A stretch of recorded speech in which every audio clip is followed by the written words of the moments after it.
Bonjour à tous. Acteur central du développement de l'artisanat béninois, la Chambre des métiers de l'artisanat du Bénin, CMA Bénin, œuvre au quotidien pour non seulement soutenir, structurer et promouvoir un secteur d'une richesse et d'une diversité exceptionnelle, mais aussi traduit dans les actes la vision du gouvernement pour cette entité de développement de notre République.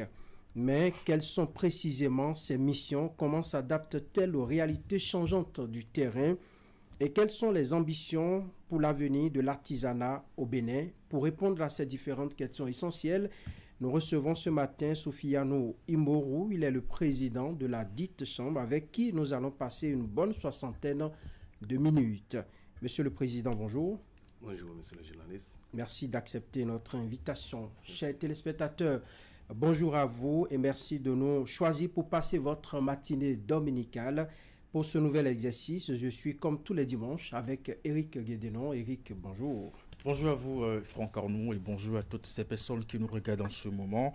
Monsieur le Président de la Chambre des métiers de l'artisanat du Bénin, bonjour. Bonjour, monsieur. Et merci d'être avec nous ce dimanche matin. On va commencer par rappeler brièvement le rôle et les missions principales de la Chambre des métiers de l'artisanat du Bénin. Oui, d'accord, merci beaucoup, monsieur le journaliste.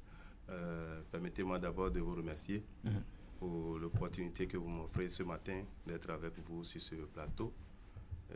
Pourquoi pas cette occasion qui me permet d'ici d'adresser mes vives félicitations et salutations à mes chers artisans. Et vous aussi, vous souhaitez bonne fête, pourquoi pas. Merci, Président. Bonne fête de travail à tout le monde. Bonne fête de travail à toute mon équipe aussi au niveau de la Chambre de métier. Voilà. Alors, comment on peut se faire une idée des missions, le rôle de la Chambre des métiers de l'artisanat du Bénin?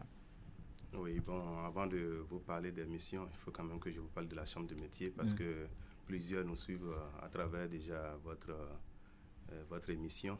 Ils vont se poser la question de savoir la chambre de métier, est-ce que c'est une chambre avec chambre à coucher ou avec salon? Il faut qu'on puisse quand même leur dire que la chambre de métier que nous avons ainsi l'honneur de présider est un établissement public à caractère professionnel, doté de la personnalité morale et d'une autonomie financière.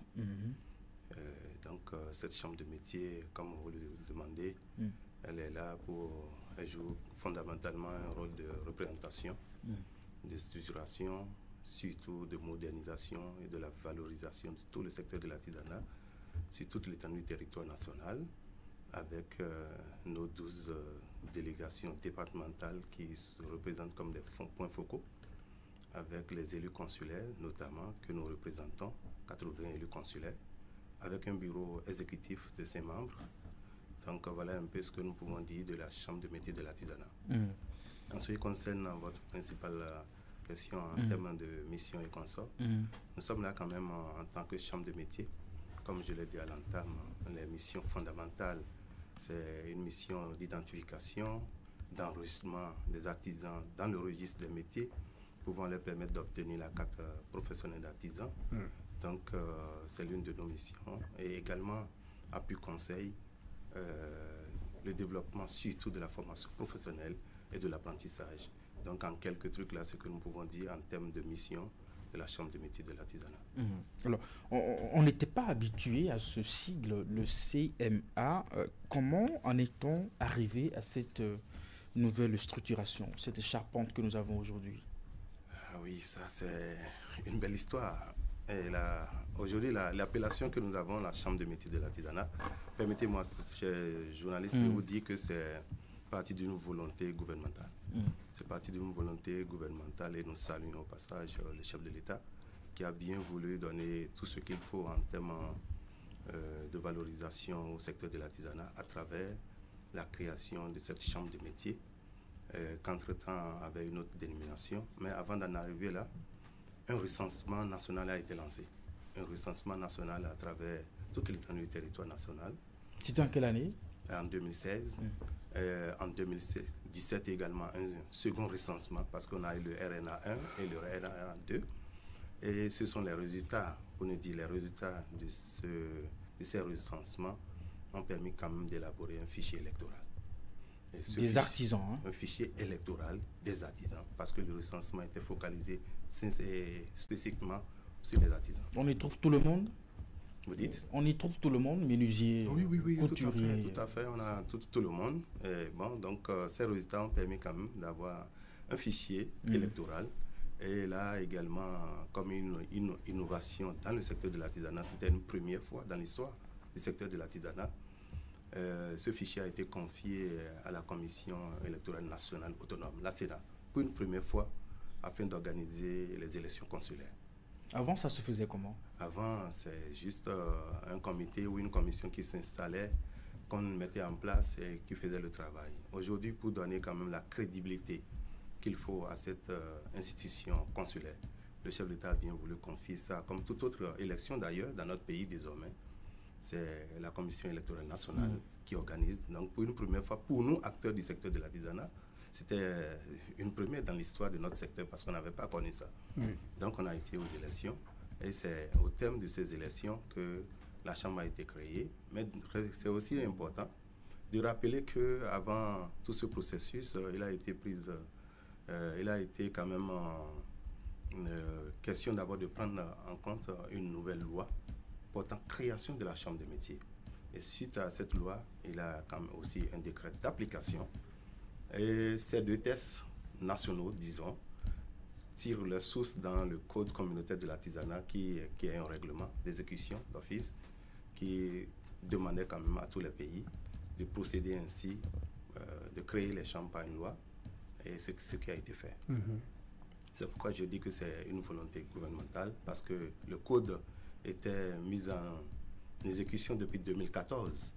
Et donc, il a fallu quand même l'arrivée du chef de l'État depuis 2016, qui a véritablement choisi d'aller dans ce sens et de faire respecter rigoureusement ces tests. Non seulement il y avait une volonté politique en interne, mais il y avait une volonté de s'aligner sur les normes sous-régionales. Sous-régionales, qui est le code communautaire de l'artisanat. Et c'est pourquoi je précise, ce code existait depuis 2014, mais on n'était pas allé dans ce sens. Donc c'est pourquoi nous saluons cette volonté gouvernementale. Voilà. Donc, alors, quels sont les compartiments de la CMA? Les compartiments, je vais vous parler quand même des différents secteurs d'activité. Je pense que c'est ça que vous demandez.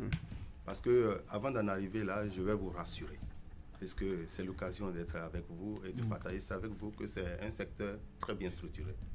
Et dans le secteur, nous avons un répertoire des métiers, un répertoire qui dénombre 175 métiers. Et comme vous demandez les grandes activités phares, je dirais quand même que les domaines d'activité, ces métiers sont regroupés en 3 grands domaines. Nous avons les métiers de production, nous avons les métiers, je vais vous citer quelques-uns pour vous comprendre parce qu'on est là pour ça. Justement. Les métiers de production, comme les menuisiers qui font la fabrication, comme les maçons, ainsi de suite. Voilà, les potiers, les tisserands. Donc, ce sont les métiers de production. Il y a également les métiers, c'est le second groupe, le second domaine, qui est un grand domaine aussi. C'est le domaine du service, les métiers du service. Les coiffeurs, j'ai vu Eric est bien coiffé. Ah oui, absolument. Il est bien coiffé. Parce que c'est vous. Voilà. Donc, c'est les métiers de service, les mécaniciens qui font quand même des prestations de service, des services qu'ils font. Donc, il a ces métiers-là. J'ai cité quelques pour ne pas faire des jaloux pour ces métiers qui ne seront pas cités. Donc, le troisième grand domaine, c'est le domaine des métiers de l'alimentation, de la restauration, ainsi de suite, de l'agroalimentaire. C'est là où on retrouve ceux-là qui font la transformation des jus, ceux-là, les boulangers, les pâtissiers. Donc, voilà le troisième groupe. Voilà ce que je peux dire par rapport à... Alors, on observe alors une métamorphose du secteur de l'artisanat depuis, disons, si on peut prendre comme repère 2014. Ça a atteint son point culminant depuis l'installation de la Chambre. Lorsqu'on veut faire, disons, un état des lieux, comment se porte l'artisanat au Bénin aujourd'hui? Je vous rassure que l'artisanat, progressivement, nous pouvons vous dire que l'artisanat se porte très bien. L'installation de la Chambre de métiers qui a été, après tout ce processus, il est important de préciser que, puisqu'on a parlé de la dénomination qui a changé, l'installation a eu officiellement le 22 septembre 2022. Ça fait 2 ans et demi. Donc, le 27 septembre 2022, que la nouvelle équipe de la Chambre de métiers a été installée. Mais de nos jours, nous pouvons dire que l'artisanat progresse très bien, parce qu'avec déjà l'ambition affichée du gouvernement, de son chef, de structurer, de moderniser, de formaliser. Donc nous sommes en train de travailler dans ce sens, parce que, comme vous l'avez compris, et d'ailleurs ça a été toujours dit, que l'artisanat c'est un nid de l'informel. Donc nous sommes en train de travailler progressivement pour procéder à l'identification des artisans, parce que l'identification des artisans, c'est un pas déjà vers la formalisation. Quand on dit quelqu'un informel, c'est qu'il est non repérable. Donc nous sommes en train de travailler. Et depuis l'installation de la Chambre de métiers, vous avez constaté aussi, en termes de reconnaissance des compétences, nous avons le CQM rénové. Le CQM, qui est le certificat de qualification au métier, qui reconnaît les compétences acquises par l'apprentissage. Aujourd'hui, c'est un CQM rénové et nous pouvons s'en réjouir, parce qu'on dit souvent, quand vous faites quelque chose et quelqu'un vient observer, quelqu'un vient copier, c'est que vous faites bien. Nous pouvons s'en réjouir parce que le CQM est rénové. Et aujourd'hui, au niveau de la sous-région, la Côte d'Ivoire, notre pays frère, demande déjà à s'inspirer. Et une forte délégation est même venue déjà aujourd'hui, déjà au lancement du moins du CQM. Donc c'est pour vous dire que nous progressons. En tout cas, on aura encore le temps d'évoquer la séquence du CQM. Voilà. Vous faites bien, justement, il y a un instant, de nous donner un aperçu des différents groupes d'artisans que nous avons. Mais justement, quand on parle de l'artisanat béninois, quelle est sa richesse, justement, aux côtés des autres pays de la sous-région? Nous sommes aussi dans un marché concurrentiel. Qu'est-ce qui fait la particularité de ce que nos artisans produisent au Bénin? Bon, d'abord, les artisans qui regroupent près de 70% de la population active. 70% 70% de la population active, donc ce n'est pas un secteur à négliger, c'est un secteur qui a véritablement de fortes potentialités. En ce qui concerne votre préoccupation, c'est un secteur où nous retrouvons des acteurs qui sont fiers des essais, qui, de toutes les façons, quand on regarde d'abord en termes de spécificité, c'est le savoir-faire, le génie création, de tout ce qu'ils font, les touches, quand on demande, en tout cas les made in Benin, ou bien les objets faits par la main. Donc c'est des choses que les gens recherchent. Parce qu'on est toujours habitué sur les choses industrielles et consorts. La particularité de l'artisanat, c'est d'abord l'harmonie qui fait entre l'innovation et la tradition. Parce que c'est ça le génie créateur, voir, s'inspirer et créer quelque chose qui doit plaire aux autres pour venir vers ça et acquérir. Donc voilà un peu ce que nous pouvons faire. Lorsque on parle de l'artisanat béninois, j'ai l'impression quand nous profanes, on voit beaucoup de métiers. Aujourd'hui même, avec le numérique, il y a de nouveaux métiers qui se créent. Est-ce que c'est intégré à la liste des grands domaines quand on veut faire les classifications aujourd'hui? Oui, les métiers numériques sont là parce que nous avons, par exemple, je donne l'exemple, les réparateurs des ordinateurs, les réparateurs des portables sont aussi... Il y a même des porte-clés qu'on fait avec les lasers aujourd'hui pour inscrire le nom des bois. C'est les sérigraphes, ils font beaucoup de choses. Donc c'est pour dire que l'artisanat évolue. L'artisanat sur, disons, la technologie, l'évolution de notre monde contemporain. Donc, c'est comme ça que nous pouvons dire. Ça veut dire, il nous arrive de nous poser cette question. Ce que les Béninois savent faire, qu'est-ce que nous savons faire? Et souvent, ça revient pour titiller un peu l'intelligence des Béninois.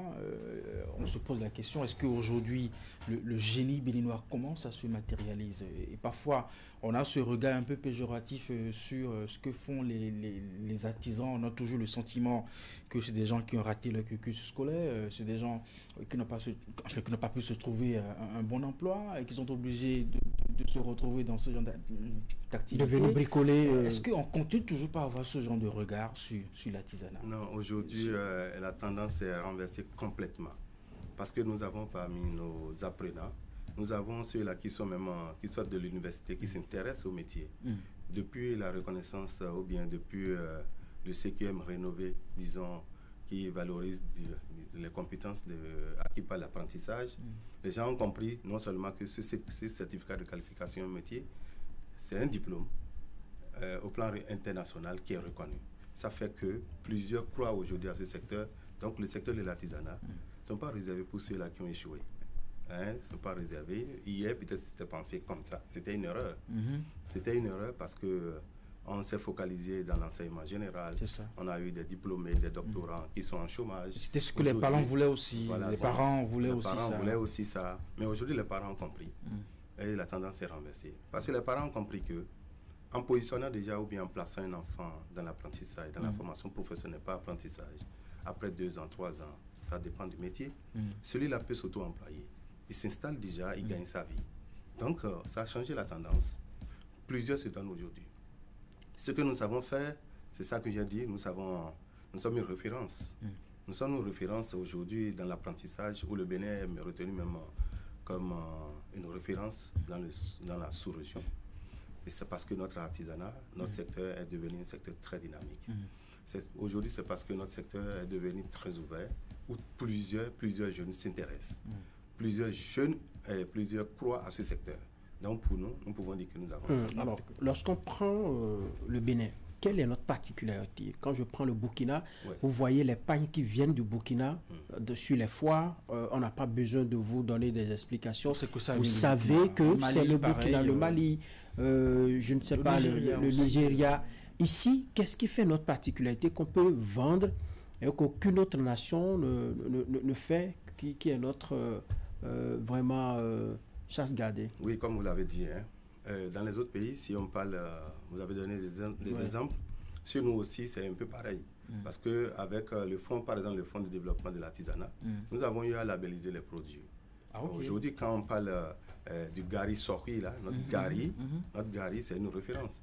Quand on parle de l'ananas séché, la manière de sécher l'ananas, ça s'apprend. Ce n'est pas que vous mettez... Donc c'est aussi une particularité, parce que quand on cherche des meilleurs ananas, c'est d'abord au Bénin, mais une chose c'est de les avoir, c'est une chose de savoir comment les conserver, comment les valoriser d'une manière autre pour ceux-là qui ne veulent pas d'une manière telle que ça se présente. Donc la particularité dans le secteur de l'artisanat, au Bénin par exemple, la main de qualifiance dans les BTP, on les recherche au Bénin. Quand on dit dans les BTP bien sûr, que ce soit les maçons, que ce soit les caroleurs, vous serez étonnés. Je le suis justement parce que... Quand vous allez dans les sous-régions, la main fortement demandée, ce sont les Béninois. Les Béninois, même les pays que vous avez cités en Côte d'Ivoire, si vous allez dans les chantiers de BTP, ce sont les maçons qui ont quitté Porte-Novo environ un consort, on les voit. Donc c'est une main d'œuvre qui est recherchée. On sait que les Béninois ont de la finesse dans ce qu'ils veulent faire, dans ce qu'ils font. Donc voilà un peu ce que vous pouvez dire par rapport à ça. Sinon le pain Kanvo, nous avons aussi le pain Kanvo. Ce n'est pas seulement le Damfani du Burkina qui est connu. Aujourd'hui, nous avons labellisé le Kanvo. Je suis bien dedans. C'est produit au Bénin? Ah oui, c'est produit au Bénin. C'est pourquoi je me suis habillé, mais d'une Bénin. C'est produit au Bénin par mes artisans. Donc le Kanvo béninois est labellisé aujourd'hui par le biais du Fonds de développement de l'artisanat, qui est également sous tutelle de notre ministère. Mais on a toujours le sentiment qu'il y a un écart entre ce qui est produit et comment c'est valorisé. Parce qu'il faut aussi, comment on dit, faire en sorte que tout le travail qui se fait en termes de production au niveau des artisans soit valorisé, de sorte que nous ayons une nouvelle image, n'est-ce pas, du travail que fait nos artisans. On n'a pas toujours ce sentiment. Ils produisent pour la plupart, ils sont dans l'ombre de ce qu'ils produisent, ils ne sont pas suffisamment connus et voilà.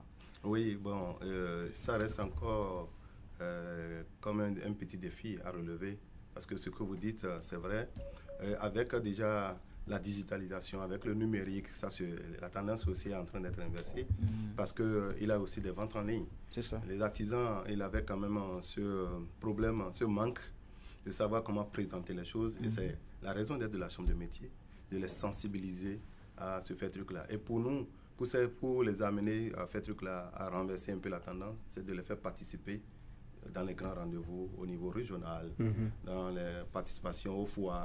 Et ça, je peux même les expositions. Ça, comme exemple palpable, actuellement, séjournent des Béninois, mes artisans, que la Chambre de métier a envoyé au marché international de l'artisanat du Togo, dénommé le Miator. Qui a démarré J'étais là-bas avec l'équipe de la Chambre de métier, avec la DIRCOM et autres, pour accompagner les artisans, pour participer au lancement officiel. Nous avons compris, la Chambre de métier a compris, qu'il faut positionner ces artisans dans ces genres d'opportunités, dans ces grands rendez-vous, pour non seulement voir, copier et harmoniser et valoriser aussi. Alors, justement, comment quelle est la stratégie pour valoriser cette diversité, cette richesse dans le secteur de l'artisanat? En dehors de ces foires que vous organisez, qu'est-ce que vous avez de façon concrète que vous appliquez et qui s'étale sur la durée, bien sûr? Oui, bon, en termes de valorisation, de promotion et consorts, et c'est ça que nous avons commencé doucement, doucement, il faut d'abord sensibiliser les gens, les acteurs d'abord, il faut les sensibiliser. Il faut les sensibiliser, il faut les accompagner, les former.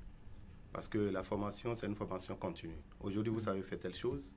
Demain, il faut chercher à encore avoir plus et améliorer. Et c'est en ça qu'on peut suivre le rythme, parce que le rythme est plus que 100 à l'heure. Donc, il faut accompagner pour pouvoir être au top.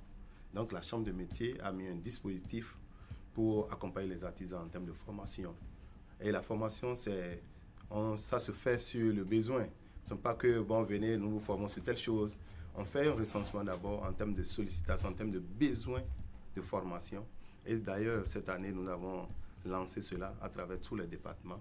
Imaginez-vous, c'est pour vous dire, faire une illustration que le besoin est énorme. On dit on veut seulement 5 000 artisans, mais en moins de 2 semaines, nous avons eu plus de 15 000 qui se sont inscrits. Ça veut dire que le besoin, 15 000, ça veut dire que le besoin est là. Ça veut dire que nous devons travailler.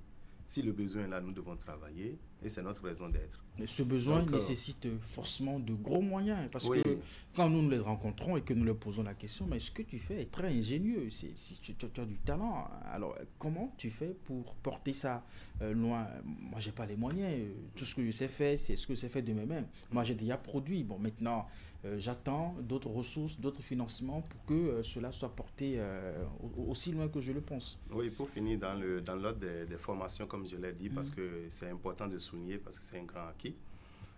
Nous avons un projet financé par l'ambassade de la France, par exemple. Certainement, vous avez suivi l'actualité, puisque j'étais au lancement à Abomey, au niveau du centre de formation professionnelle, où ils font la menuiserie, bois et autres, où nous avons la chambre de métier, pas ce financement de l'ambassade de la France, c'est un projet dénommé FEF+, nous formons des artisans.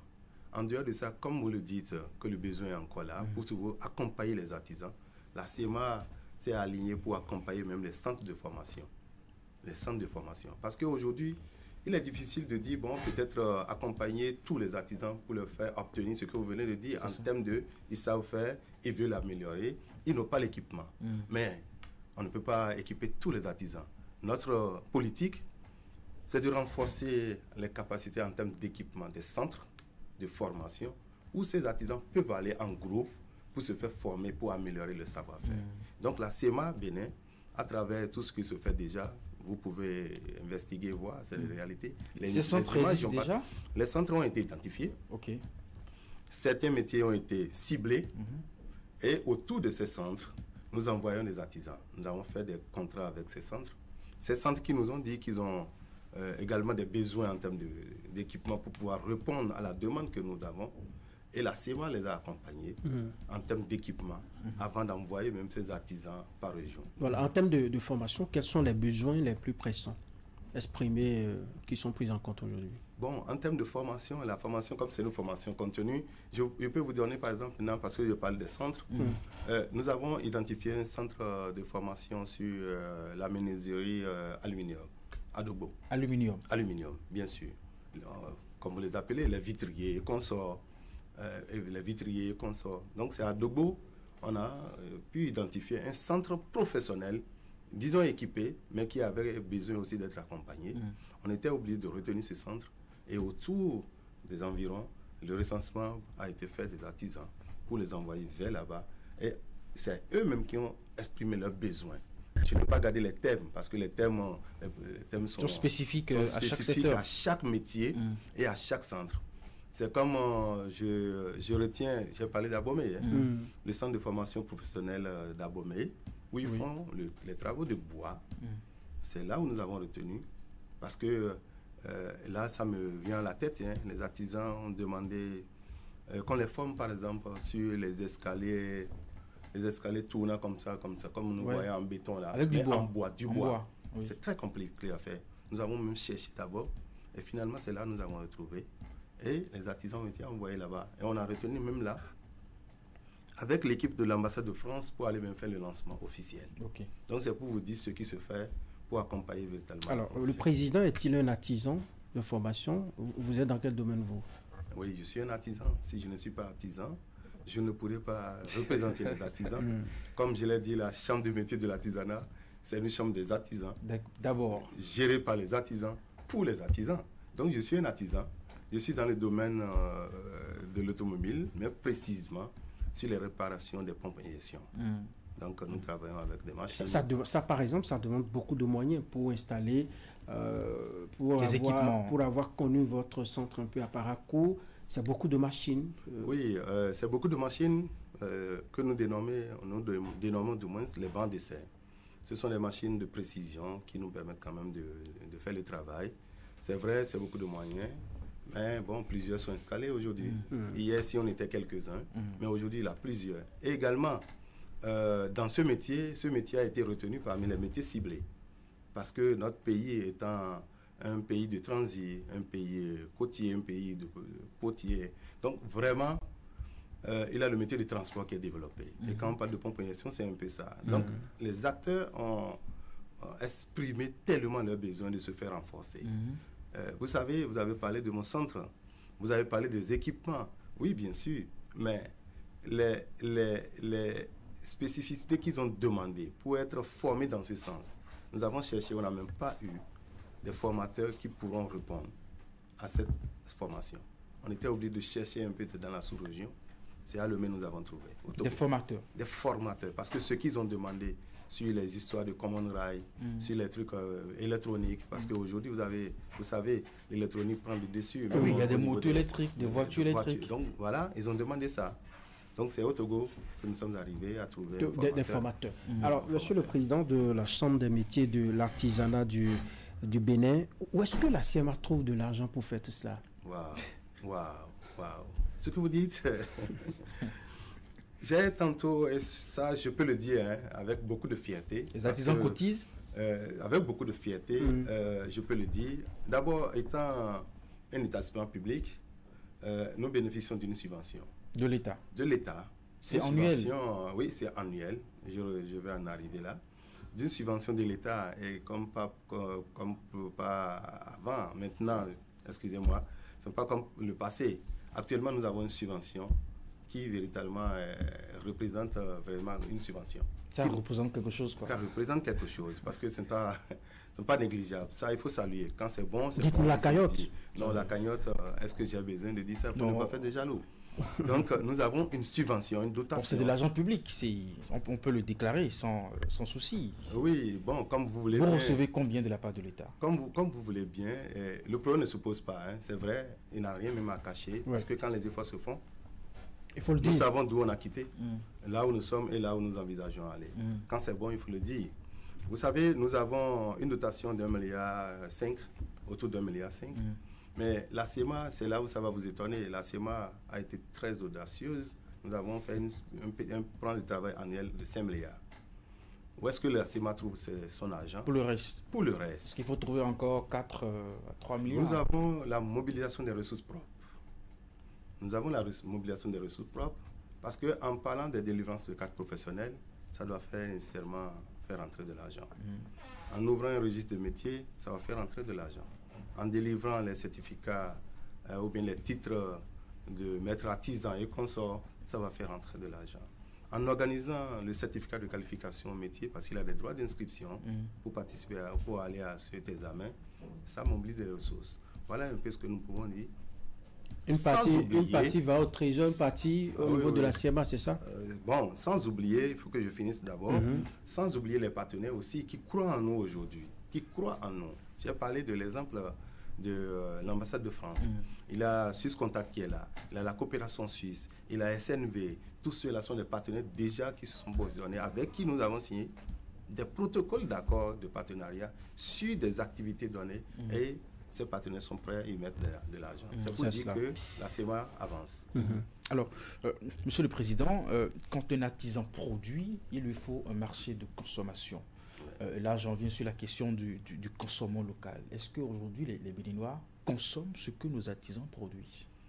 Oui, même si ça reste encore je peux dire aujourd'hui, oui, les artisans, les Béninois commencent par consommer. Parce que quand on regarde la tendance, hein, j'ai vu dans votre maison, nous sommes au jeudi, plusieurs, au lieu d'être en costume, sont dans les tenues traditionnelles. Ça commence par là. Parce qu'entre-temps, peut-être, c'est des... Je me sens indécis, là. Non, je ne dis pas ça. C'est pour les besoins du service. C'est pour les besoins de service. C'est pour les besoins de service. Ça, on ne peut même pas... Encore qu'il est possible de faire les costumes en canvas aujourd'hui. En canvas aujourd'hui. Donc, c'est là où j'en arrive. Je dis pour vous, c'est pour les besoins de service. En tant que présentateur, en tant que temps, peut-être vous avez des jours, peut-être vous-même, vous habillez en tenue locale. Absolument. Donc, c'est pour dire que aujourd'hui, les Béninois commencent par consommer local, mais ça reste encore un défi que la Chambre de métiers est en train de travailler pour savoir comment positionner sur le marché, comment amener véritablement tous les Béninois à consommer, à croire en nos produits au lieu d'attendre les trucs importés. Parce que sur le marché, nous avons la concurrence des produits industriels. Excusez-moi, je dis industriels, nous avons des industries. Ça ne sont pas là le problème. Mais les produits industriels qui rentrent des autres pays qui inondent, qui sont importés. Donc, il faut travailler pour véritablement voir comment cadrer cela et faire croire à la population de consommer local. En consommant local, c'est que nous contribuons directement ou indirectement à l'économie nationale. Alors que si vous donnez plus sur ces objets, ces produits importés, vous envoyez l'argent ailleurs. Donc, voilà, cette sensibilisation... Dans le PIB, quelle est la contribution du secteur de l'artisanat? Bon, en ce qui concerne le secteur de l'artisanat, même si ça doit être revu, hein, parce que ces statistiques que je vais vous donner, qui tournaient autour de 13% au PIB, ça date déjà de 10 ans. Donc, il faut refaire les calculs. Il faut refaire les calculs. Ça.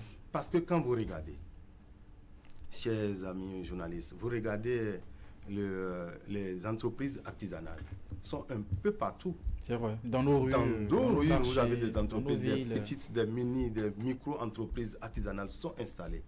Ces entreprises contribuent, quel que soit leur niveau de contribution, parce qu'ils ont des taxes, des TPS à payer. Ça, c'est des taxes professionnelles synthétiques. Ils ont des employés aussi qui font ce truc-là. Donc, c'est pour dire que l'artisanat, aujourd'hui, c'est un secteur, c'est un pilier fondamental, un pilier clé de l'économie nationale. Sur la question de la consommation locale, est-ce que là aussi, il ne faut pas aller vers aussi une volonté politique pour donner l'exemple? Nous avons des ministères, nous avons l'administration, nous avons nos cadres, tout ce beau monde-là. Un peu comme nous voyons au Nigeria, au Mali, au Burkina Faso, les autorités, tout le monde s'y met dans l'achat de ce qui est produit dans notre pays. Est-ce qu'on va y arriver un jour? Oui, moi j'ai foi. J'ai foi parce que cette volonté gouvernementale qui accompagne, qui a bien voulu la mise en place de cette chambre de métier, nous allons en arriver un jour, d'avoir, pourquoi pas, des accords cadres avec des ministères sectoriels. Est-ce que les ministères consomment par exemple les meubles de nos menuisiers? Oui, tout à fait, tout à fait. Aujourd'hui, quand vous regardez en termes de marchés publics, parce que c'est aussi l'une des missions phares de la chambre de métier, hein, l'accès au marché public des artisans. Des artisans. Donc, quand vous regardez dans comment on appelle la loi de finances, vous regardez dedans, vous allez voir quand même qu'une partie est réservée pour les fabrications au niveau local. Vous avez parlé des bureaux, vous avez parlé de beaucoup de choses. Il y a un pourcentage qui est consacré. Si j'ai bonne mémoire, c'est autour de 30%. Ça va s'améliorer, ce qui est sûr. Donc, c'est déjà un pas. C'est pour dire que cette volonté accompagne déjà. Et comme je le disais tantôt, ça va se poursuivre. Le défi de...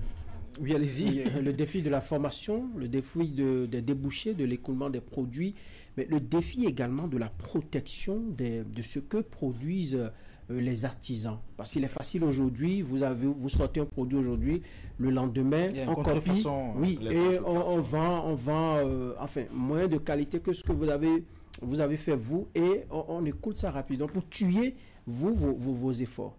C'est là où peut-être je n'avais pas développé, puisque j'avais dit que la CEMA doit travailler dans ça, puisque nous observons du moins des produits importés, des produits industriels. J'ai évoqué ça tout à l'heure. Et qu'est-ce qu'il fallait faire? Je dirais qu'on allait travailler, et c'est ce point que vous avez évoqué.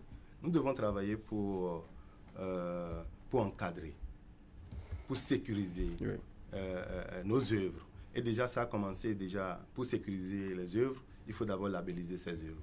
Déjà que la labellisation a déjà commencé, ça va se poursuivre dans d'autres trucs là. Et partant de ça maintenant, nous allons arriver à sécuriser pour que ça soit véritablement made in Bénin, et comme ça, c'est fini. Voilà ce que vous pouvez dire. À l'occasion du mois qui est consacré à la consommation locale, les consommateurs estiment que ce qui est produit chez nous est plus cher que ce qui vient d'ailleurs. Comment ça se fait? Cela limiterait aujourd'hui notre envie à consommer du local? Non, nous allons consommer local. Si nous avons la volonté d'accompagner, nous allons consommer. J'ai bien envie d'avoir un tissu comme vous, mais j'imagine le prix. Non, le prix est abordable. Le prix est abordable. Vous comprenez avec moi, ça dépend de la sollicitation, ça dépend de l'écoulement aussi. Si nous consommons, plus la demande est forte, plus en produisant, le coût est réduit. Mais si je sais qu'en produisant cette telle chose, j'ai mis quelques jours pour le faire, je mettrai des mois pour vendre ça, vous n'allez pas s'intéresser, ça peut revenir un peu cher.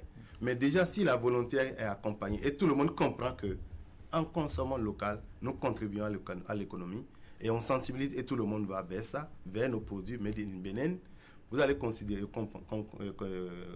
constater que les coûts vont baisser parce que la production sera quand même une production par série, en grand nombre. Plus vous faites beaucoup, plus la quantité est énorme, plus le coût est réduit. Donc voilà un peu ce que je peux dire. Donc les pains tissés, je vous rassure, monsieur Eric, nous sommes allés sur le marché, nous avons posé des questions. Et ils ont dit quoi? Mais le prix est en homme. Oh non, je ne crois pas. La qualité aussi. Parce que la qualité aussi. Vous comprenez, les produits artisanaux, c'est l'authenticité, c'est l'originalité même. Ce qui est fait en main, ça n'a rien à voir avec... même vos meubles que vous achetez et vous importez, nous voyons, en moins de 3 mois, en moins de 6 mois déjà, commence pas dandiner. Mais quand c'est fabriqué ici, nous avons du bois, nous avons tout. Mais vous allez utiliser, vous pouvez encore recycler ça, même revernir, ça devient encore... C'est ça. Mais c'était le choix qu'on a fait. Pensant que tout ce qui vient, qui brille, c'était de bonnes choses. Justement, il y a aussi des artisans qui se plaignent de la non-disponibilité de certaines matières premières pouvant les favoriser, les permettre de produire davantage. Qu'est-ce que la Chambre fait aux côtés de ces artisans pour que ces matières premières soient disponibles? Oui, d'abord, comme je l'ai dit, la Chambre de métier est installée, ça fait 2 ans. Nous sommes en train de travailler. Nous sommes en train d'identifier les besoins en termes de problèmes. En ce qui concerne l'acquisition des matières d'œuvre, je pense que pour les artisans, ce que la Chambre pourra envisager, c'est des achats regroupés. Des achats groupés. Pour constituer les pôles d'achat et comme ça, ou bien de vente. Là, ça pourra les favoriser et nous allons travailler dans ça. Si ça doit. Parlons maintenant de l'évolution technologique aujourd'hui qui nous impose une autre façon de faire. Comment est-ce que l'artisanat béninois s'adapte-t-il aux évolutions technologiques et aux nouvelles tendances du marché? Oui, pour aller terre à terre d'abord, vous allez constater, surtout avec aujourd'hui le WhatsApp, avec les questions de TikTok et consorts, tous les artisans arrivent quand même, quel que soit leur niveau, à maîtriser cela et savent comment déjà aujourd'hui qu'on peut faire déjà même des publications en ligne, des ventes en ligne. Ça veut dire que ça soit les numériques, que ça soit la technologie, ça entre déjà dans le truc là au niveau de l'artisanat. Donc pour la Chambre de métier, c'est toujours les former, les sensibiliser et les faire comprendre que les opportunités existent dans ça. Il faut aller dans ça. Ne soyez pas réticents. Aujourd'hui, le monde, la technologie nous impose tout, donc nous devons les former à cela. Voilà ce que nous pouvons dire. Et lorsque nous prenons un peu les tranches d'âge ou les catégories en termes de sexe, qui sont ceux qui dominent? Les jeunes, les femmes, les personnes âgées dans le secteur de l'artisanat, quels sont les pourcentages? Je dois être honnête avec vous. Les femmes dominent. Les femmes dominent. Parce que lors du lancement, si vous avez suivi le lancement du CQM passé, où nous avons 35 496 apprenants qui composent, ils vont continuer jusqu'au 5. Nous avons déjà, parmi les 35 000, nous avons près de 21 000 qui sont femmes. Ça se comprend. Parce que les métiers comme les métiers de la coiffure, les métiers de la couture, les tisserands, la plupart de ces métiers sont les femmes qui exercent. Je voulais également dire, aujourd'hui, la tendance est encore renversée parce qu'avant, il y avait des métiers que nous appelons les métiers d'idoles. c'est spécifiquement les hommes qui exercent ces métiers. Mais aujourd'hui, avec l'égalité qu'on a tant prônée, qui s'impose aujourd'hui, c'est une réalité. Il y a des femmes qui se donnent aujourd'hui à ces métiers que, entre-temps, c'était réservé pour les artisans. On rencontre les femmes qui font la soudure, qui font la mécanique. Donc, du coup, le nombre doit augmenter. Parce que non seulement qu'il y a des métiers que nous savons que c'est réservé pour les femmes, mais aujourd'hui, ces femmes font également les métiers d'hommes. Donc, voilà pourquoi nous pouvons dire qu'il y a plus de femmes et nous avons cette chance. Et c'est ça la chance même de l'Afrique. L'Afrique a une population très jeune. Donc, dans l'artisanat, nous rencontrons des jeunes, des plus jeunes. Mais avec la réglementation au niveau de l'OMS et au niveau de l'OIT, l'Organisation internationale du travail, une tranche d'âge est fixée. Il faut tout au moins à partir de 15 ans et avoir le niveau CME, normalement. Donc nous sensibilisons ceux-là qui peut-être disent que non, c'est un parent, il est à côté de moi, donc c'est ça qu'ils arrivent peut-être à glisser dedans, ou vous constatez peut-être, parce que je sais que la question va venir. Absolument, j'allais vous faire la question parce que ça reste toujours un problème, malgré les sensibilisations. Voilà. On continue toujours pas voir des enfants dans des ateliers, au petit matin, tard la nuit, que des patrons laissent, abandonnent, sans manger et sans rien, et non, ça reste un problème. Non, ça je vais rectifier. L'artisanat. Quel est le contrôle qui se fait pour décourager ces patrons que nous avons qui font du trafic d'enfants? Je vais rectifier, sans manger, sans consort, quand même, le bon sens oblige. Même vous avez un enfant à côté, il doit manger. Donc, je ne vois pas un patron, un chef d'entreprise artisanale qui aura un apprenant et le laisser affamer. Ça, il faut reconnaître cela aux chefs d'entreprise qui acceptent de prendre les enfants. On voit bien défendre la cause des artisans. Non, je dois défendre parce que mais la réalité de représentation des intérêts. La réalité sur le terrain, mais il nous arrive de circuler ou de quitter d'un point A à un point B. Oui. On les voit dans des ateliers tout malheureux, avec un visage... Bon exemple, parfois sur les grandes voies, le patron gare le véhicule, laisse disons son apprenti et puis s'en va. Non, je ne dirais on les voit dormir dans des garages, dans des voitures. Oui, ça là, je ne dirais pas que... Je ne dirais pas que c'est banni à 100%. Parce que même nous-mêmes, ça nous échappe. Parce que quand vous faites les investigations, la personne vous dit que c'est un être familial. Vous allez dire quoi? Ça reste un être humain, c'est un enfant. Non, il dit d'abord que c'est un être... La loi, c'est la loi. Il n'a pas le droit de traiter la loi de sa famille de cette façon. Non, vous êtes censé ignorer la loi. Vous devez appliquer la loi. C'est son enfant. Le constater. Oui, et Franck et Eric, je vous dis qu'il n'a pas de maltraitance d'apprentis ou d'apprenants dans le secteur de l'artisanat. Ça, c'est révolu. Parce qu'entre-temps, où en dominance, c'était les pamatoires, les coups de pamatoire, aujourd'hui, c'est réglementé. Nous savons, nous connaissons la loi. On ne peut pas maltraiter un enfant parce que l'enfant est apprenant. Mais on peut être rigoureux. Et c'est en ça que je dis... Mais les formes de maltraitance ont évolué. Hein. Ce n'est plus les chicottes telles que vous les évoquez. C'est peut-être affamer l'enfant parce que l'enfant n'a pas travaillé, l'enfant n'a pas bien travaillé, c'est le laisser là toute la journée. Tu dois prendre 3 repas, vous lui en donner un seul. C'est une forme de... C'est exagéré aussi sur la durée du travail. Jusqu'à certaines heures, on les voit encore dans les ateliers en train de travailler. Je vais dans ma mission de défense des intérêts des acteurs que je représente. Il ne faut pas non plus, défendre des artisans véreux qui se comportent très mal. Non, ça là, avec beaucoup de rigueur, la Chambre de métier doit mettre fin à cela. Est-ce qu'il y a un règlement, est-ce qu'il y a des dispositions au niveau de la Chambre pour mettre au pas? Il y a une charte sur l'apprentissage qui a été signée.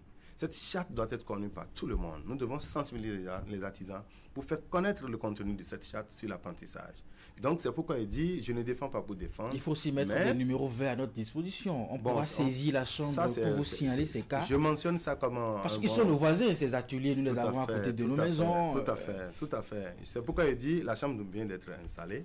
On ne peut pas tout faire à la fois, mais déjà, vous nous donnez des idées. Un numéro vert, au cas où il y a un cas de truc là, appelez tel numéro.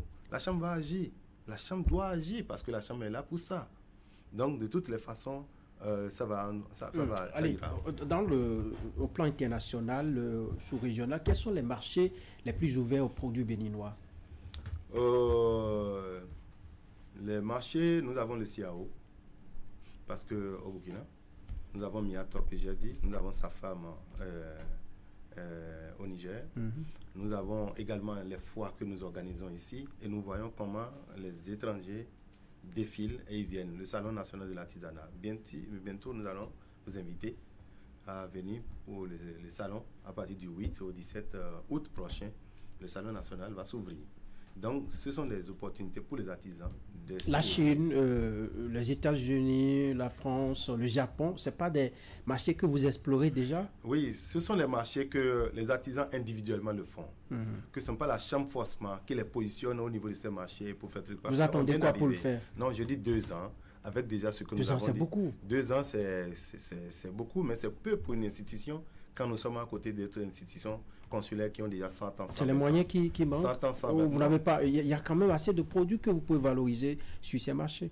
Oui, nous avons vu récemment notre ananas sur le marché chinois. L'ananas a existé depuis quand avant d'être sur le marché international? C'est la question que je dois aussi vous poser. C'est pour dire qu'on travaille pour.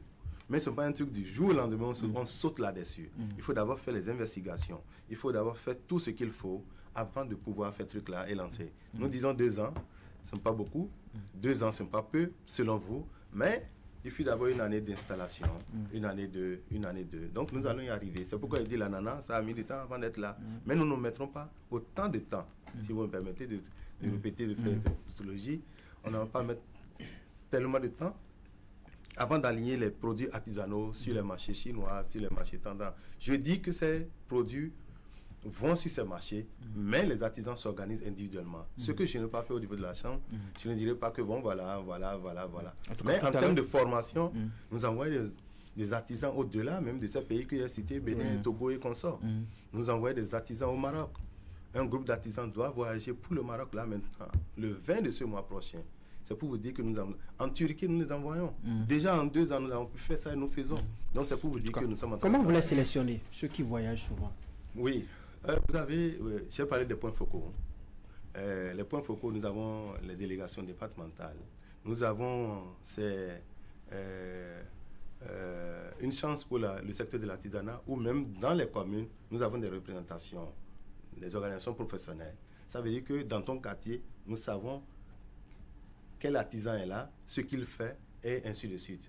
S'il est meilleur, on lance les trucs de critères, on dit avoir tant, quel temps, on lance les critères, et sur cette base, on fait une sélection selon le nombre qui est demandé, selon également le budget qui est disponible. On verra tout à l'heure en termes de perspective ce qui vous reste à faire, mais ces dernières années, nous avons remarqué beaucoup d'initiatives du gouvernement à l'échelle internationale. Actuellement, il y a une exposition au Japon où le Bénin y participe avec des artistes béninois pour présenter l'image de notre pays. Est-ce qu'il y a des collaborations avec nos artisans béninois pour que cette opportunité soit aussi à leur profit? C'est pourquoi je dis, comme ce n'est pas ce que la Chambre a fait, mais on ne dira pas que ces acteurs ou bien ces artisans ne sont pas. Vous parlez maintenant des artistes. C'est ça. Les artistes, quand vous les voulez, vous dites qu'ils sont du ministère de la Culture. Ces artistes sont des artisans. Vous les mettez où? Non, ils sont artisans. Ils produisent de la musique? Pas non. Des arts plastiques. Hein? Les arts plastiques. Je parle des arts plastiques. Oui. C'est ce que je voulais préciser. Oui. Les arts plastiques. Vous les mettez peut-être dans le truc là parce que vous les voyez dans ces grands rendez-vous, mais ce sont des artisans. Parce que tous ceux-là ou celui-là qui exerce un métier fait par la main, c'est un artisan. Donc, vous les voyez dans ces grands rendez-vous, mais ce n'est pas la Chambre qui les envoie. Mais je dis, nous nous positionnons pour que, même si quel que soit le ministère qui doit faire ce truc-là, doit s'appuyer sur la Chambre de métier pour pouvoir avoir également un regard là-dessus. Parce que c'est notre raison d'être en tant qu'établissement consulaire de droit public. Allez, on va aborder cet aspect à présent. Quels sont les projets ou les initiatives phares de la CIEMA Bénin pour les prochaines années à venir? Oui, pour les prochaines années à venir, au niveau de la Chambre de métier, nous envisageons réellement le registre des métiers. C'est un projet. J'avais parlé de ça. C'est un projet phare parce que ça a commencé timidement. D'abord, c'est un début. Nous allons ouvrir véritablement un registre pour tous les artisans. Parce que la loi en fait une obligation. Tout artisan est tenu de venir se faire enrôler, se faire enregistrer. Donc, nom, prénom, situation géographique. Ce qu'il sait faire, il est aux situations géographiques. Donc, nous allons le faire. Nous envisageons également les titres de profession au métier, les titres de maître artisan. Parce que vous voyez, c'est ce que vous avez dit tout à l'heure. Le registre aussi pourrait mettre fin à l'informel, à ces ateliers qui existent. C'est un pas de la formalisation. C'est pour dire que comme métier phare, comme chantier phare de la Chambre de métier, si vous voulez que je résume ça, c'est la formalisation. La formalisation des acteurs et des entreprises artisanales. Donc ça là, ça reste un défi, ça reste un chantier. D'ici là, vous allez constater avec nous comment est-ce que ça va prendre. Donc j'ai parlé également des titres. Oui. Les attestations de spécialité au métier, ainsi de suite. Les titres de maître artisan. Parce que on dit un maître artisan, c'est celui-là qui est appelé. Vous avez dit maintenant, vous voyez des enfants qui traînent sur la route et qu'on sort. La Chambre doit être regardante d'ici là pour savoir qui est maître artisan, qui peut former. Il ne suffit pas seulement d'avoir un CQM aujourd'hui, ça veut dire le certificat aujourd'hui, et que tu es formateur. Il faut qu'on puisse voir si réellement tu remplis encore d'autres critères avant de pouvoir accueillir des enfants et les transmettre ton savoir-faire. Donc, c'est le titre de maître artisan. Nous allons commencer d'ici là. Donc, voilà ce que nous pouvons dire en résumé. Est-ce qu'il y a, disons, puisqu'on recherche des artisans qui ont un minimum de niveau intellectuel, y a-t-il des projets qui vont nous amener, par exemple, à intégrer l'apprentissage des métiers au système éducatif formel, c'est-à-dire en même temps de la maternelle ou du primaire, qu'on intègre l'apprentissage de ces métiers-là au programme que nous exécutons dans les salles de classe? Si je ne vous apprends rien, mais je suis bien placé pour répondre à cette question. Allez-y. Avec beaucoup d'intérêt que vous avez. Vous savez, même au haut niveau, au niveau du gouvernement, j'ai dit et je répète toujours que la tendance a changé. Ou également, aujourd'hui, nous avons la réforme de l'enseignement technique. Et professionnel. Professionnel. C'est une obligation aujourd'hui. Il ne faut pas former pour former, mais il faut former pour. Donc, le gouvernement est déjà dans cette lancée, dans cette dynamique, où il est prévu même de construire plusieurs lycées techniques. Plusieurs lycées techniques. Donc, c'est pour dire que nous allons former sur des métiers et non former pour former. Donc, voilà ce que je peux dire par rapport à ça. Alors, sur la liste de vos défis, la question du financement. Nous avons des artisans qui ont envie d'aller faire des prêts au niveau des banques, et c'est parfois impossible parce qu'ils n'ont pas de garanties. Qu'est-ce que la Chambre peut faire pour ces artisans pour que ces financements soient accessibles? Oui, ça reste un défi. Le défi est la question du financement. Et je précise le financement adapté. Parce qu'on peut parler de financement sur toutes ses formes, mais nous parlons ici de financement adapté au secteur de l'artisanat. Et quand on dit adapté, ça prend en compte votre problématique liée à la garantie, liée au consort. Mais je pense que c'est la raison d'être de la Chambre de métier. Parce que la Chambre de métier peut se positionner, doit même se positionner comme garante. Pour dire oui, tel artisan a la capacité de pouvoir prendre temps. Il ne faut pas donner pour donner et qu'après on enregistre les impayés. Donc la Chambre, en faisant déjà la formalisation, en faisant l'identification, en faisant l'enregistrement, on peut savoir déjà, parce que ça permet de savoir où la personne exerce, sa capacité de pouvoir faire ce truc-là. Donc la Chambre peut aller être garante, en disant garante, c'est d'aller vers les partenaires, ce que peut-être ça doit te faire, au niveau des institutions financières, pour aller discuter, pourquoi pas, pour que les taux soient des taux réduits. C'est pourquoi on parle de vous êtes une institution consulaire, c'est bien cela. Ouais. Quelles sont les relations que vous entretenez avec les autres institutions qui ont le même statut que vous et même avec les pouvoirs publics ou acteurs de développement économique pour mieux soutenir l'artisanat? La Chambre de métier étant un établissement public, ça va de soi. Ça nous impose d'avoir une franche collaboration avec le pouvoir public, avec les ministères sectoriels et notamment notre tutelle, le ministère des petites et moyennes entreprises. Et je salue notre ministre, Modeste Kérékou, qui est toujours à nos côtés. Et d'être également en franche collaboration avec le ministère en charge de la formation professionnelle. Et je salue tous les cadres là-bas. Donc voilà, en termes de collaboration, et pourquoi pas les partenaires que j'ai cités entre-temps, l'ambassade de France, SUSContact, la coopération suisse, ainsi de suite, SNV, et aussi l'université, l'UADC, avec qui nous avons signé des partenariats pour véritablement des formations continues que eux aussi font. Parce que l'UADC, vous savez, c'est l'université où je ne veux pas définir, pour ne pas faire de publicité. Donc c'est pour dire qu'en termes de collaboration avec tous ces acteurs publics, c'est une collaboration franche. Alors, quelques questions à la CISCA dessus le CQM avant le message de fin. Justement, dans les dernières minutes. Actuellement, nous vivons les examens au plan national. Comment ça se déroule sur le terrain? le CQM rénové se déroule très bien. Pourquoi c'est rénové C'est rénové parce que le CQM avait commencé, a été suspendu avec des irrégularités.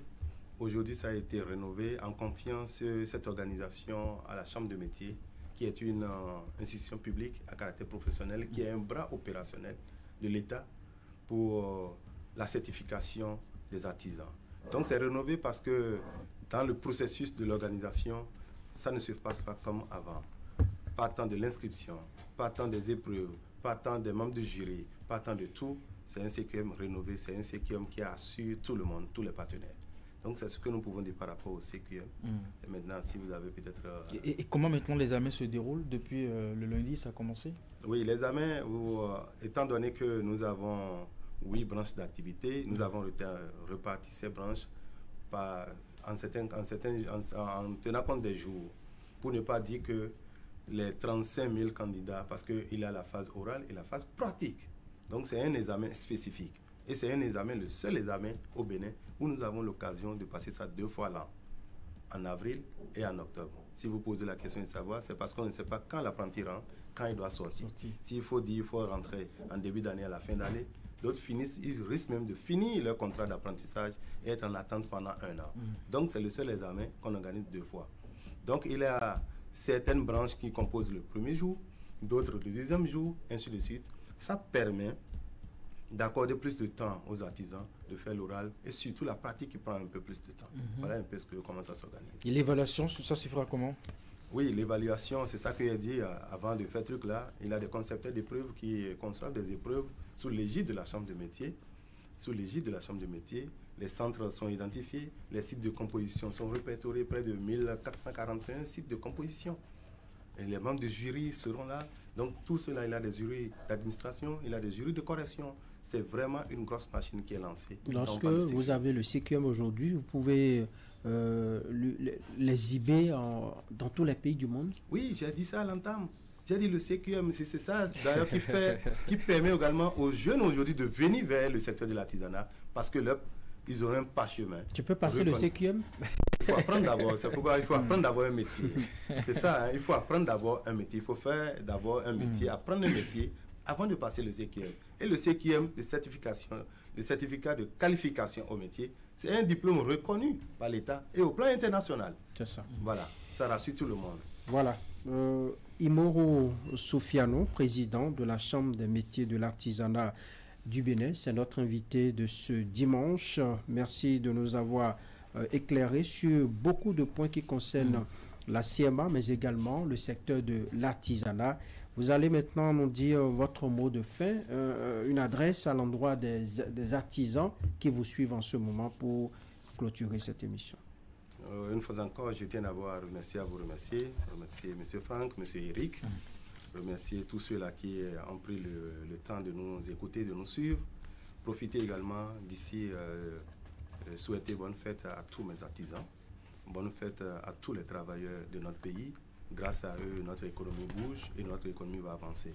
Également dire aux artisans, mes chers artisans, je leur dis, chers artisans, croyez en vous, croyez en vous-même, en votre potentialité. La chambre du métier est votre chambre, c'est votre maison, est derrière vous. Et ce que je vais vous demander, c'est qu'on puisse s'unir davantage derrière le chef de l'État, son Excellence Patrice Talon, pour avoir un secteur de l'artisanat fort, structuré et prospère. Je vous remercie. Merci. Eric. Merci à vous. Ce sera tout pour l'émission. Ce sera tout pour Zone Franche de ce dimanche.